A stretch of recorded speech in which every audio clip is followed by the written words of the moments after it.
Hello and welcome to this very large creation of the moon and the forest floor. Here I am with the SEDGE filler stamp, using black to create these rolling hills, stamping the cloud with rising moon large in blue right over the top of it, and then going on with the cloud cumulus to surround that moon and to fill out the surrounding area with additional sky texture. Alright, the cloud cumulus has this direction to the lighting on it, so on each of these impressions I'm pointing it towards my light source.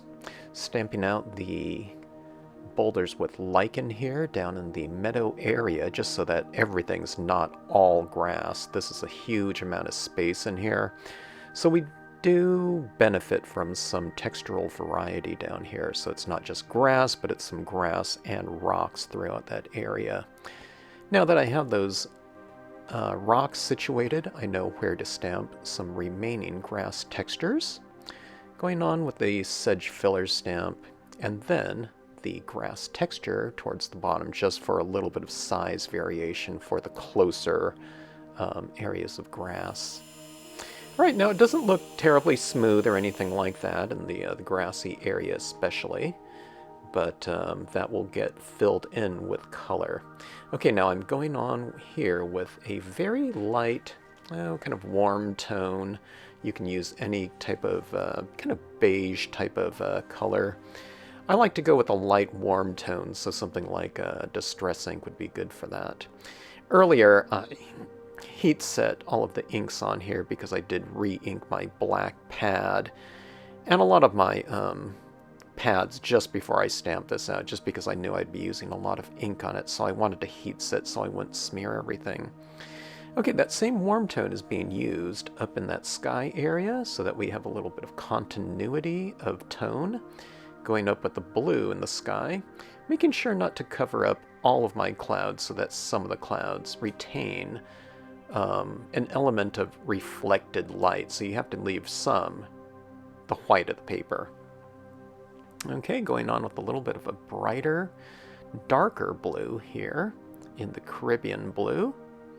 Adding it to the sky, but I will add it down into that meadow area. And you're saying, wait a minute, so you want grass to be blue? No, I don't. The grasses are going to be, I mean, if this is really some moonlight, you wouldn't really be able to see any warmth or any color down here, but we're taking artistic license just to get a little bit of color variation, so I'm going to have those rolling hills there green, and blue is a component of green, so I'm using the blues in both the sky and in that grassy area down below.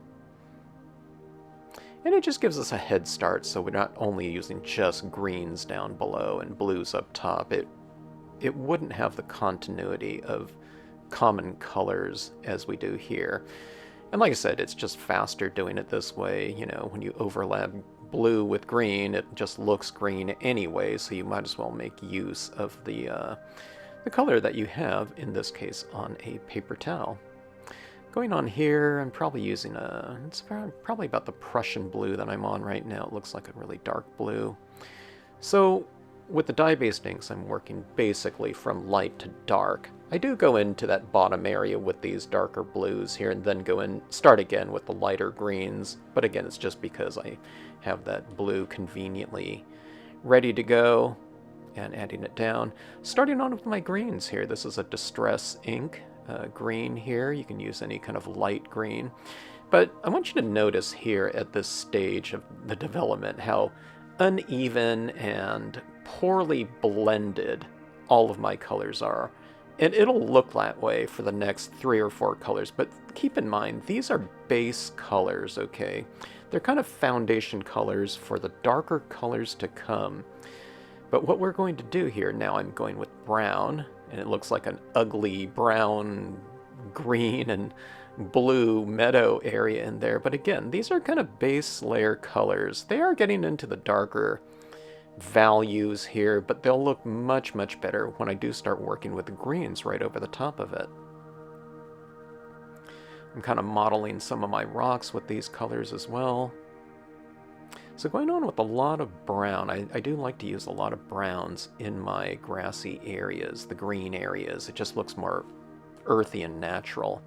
Going on with a jungle green here. It's kind of a mid-tone green, but it is just a true green.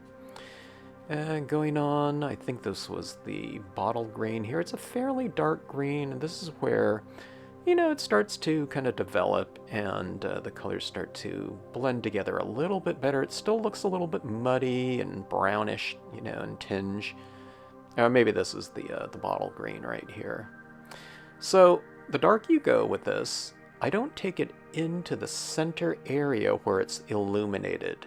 Okay, so the darker you go, you stay a little bit more perimeter oriented, just in general. Okay, going on with the tree impressions, we're using the large 9-inch tree trunk here, the Art Foamy version of Stampscapes. But look at that, you can see right through these trees, and you can see that, you know, definition between meadow and sky right through the trees, and I'll show you how we remedy that later on. So you don't even need to worry about that. You can just stamp it right down there, and we'll just blend it in later on. Now you could stamp all these trees out first and mask them off and do all that color work in the background, but that's just so much extra work. So here, what I'm doing is I'm just making these trees green, okay? But again, this is going to be a foundation color for my other colors to come. I don't necessarily want green trees, but they'll just look a little bit mossy. But we are going to use some browns and some blacks on these tree trunks, okay? So now I'm starting to blend in some brown into these tree trunks. The trees to the right of the moon are getting right side shaded, and the trees to the left will be left side dominantly shaded. Okay, going on with the brown now, making the green trees a little bit less green and kind of more of an earthy green, brownish green. Okay, now I'm going on with black, and here's where these trees really start to get anchored into the scene. I'm using a lot of this black on the side of the tree opposite the light source. And we'll start to kind of anchor these trees down into the surface too by bringing in some shadows at the base of the trees. All right, you see those kind of shadows starting to develop right there. Okay, now you can't really see the delineation between the meadow and the sky, right? Because I've darkened the tree trunks enough to where that is no longer, you know, so visible. I mean, if you look really close, you can see the clouds and the trees, but I do get darker and darker here. Adding some foreground, some overhanging tree limbs, some of these branches. These are the leaves, again with the Art Foamies version of the Stampscapes stamp. Kind of gives it a nice canopy up top there. Now, adding some foreground down below in the form of the reeds. And again, this one's the Art Foamy stamp.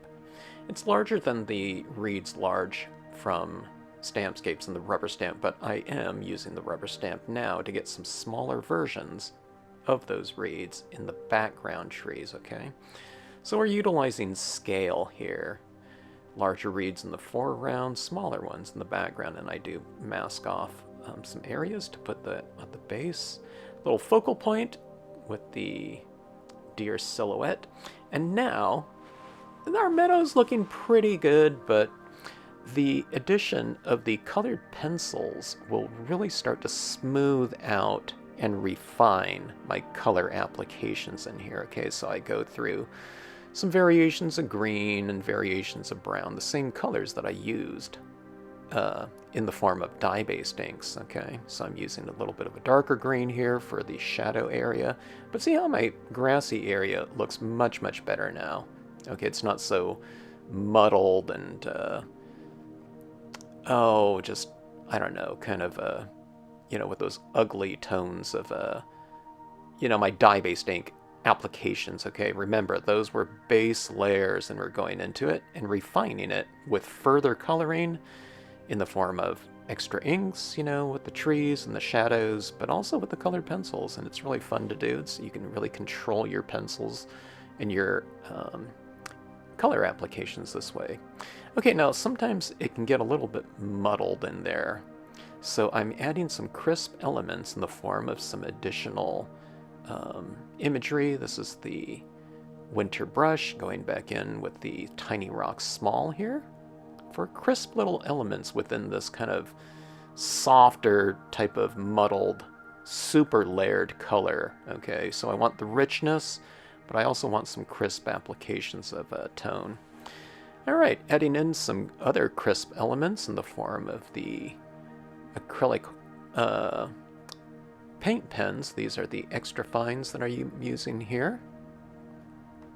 Going with the white here, so I used green and white, and I also used some other colors, but I couldn't zoom in super close, so I'm just showing you a couple of the colors.